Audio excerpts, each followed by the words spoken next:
Битката за Нагорни Карабах датира от времето на разпада на СССР. Армения настоява държавата да бъде независима, а Азербайджан претендира, че това е нейна територия. И преди и сега населението се състои предимно от арменци, над 80%. През 1994 година бе подписан мирен договор, но с днешна дата кръвопролитията се възобновяват със страшна сила. Навярно подтикнат от своя съюзник Турция и пак навярно заради вътрешните си проблеми, президента на Азербайджан първи отваря старата рана, а бойците му се хвалят в социалните мрежи с обезглавяването на християни.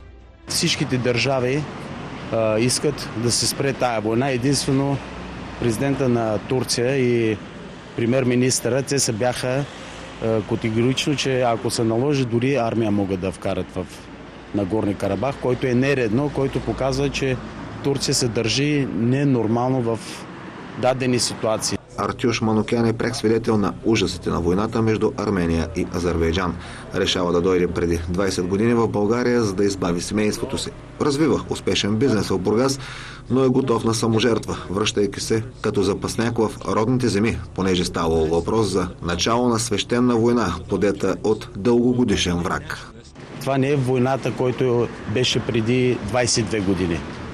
Няма да е същата война. Това ще има много големи последствия за всичките. Да ни каже голяма дума, да ни тръгне да започне Трета световна война. До тук жертвите от двете страни на барикадата са над 300. Кратка предистория. Кръвопролитията започват 2 дена след мистериозното посещение на американска делегация в Баку. Азербайджан и Турция са стари съюзници на САЩ, а Армения на Русия. Новата геополитическа запалка е факт. Въпросът е, ще бъде ли туширано всичко в зародиш или някой има сметка от пълномащабна война и разделение на света.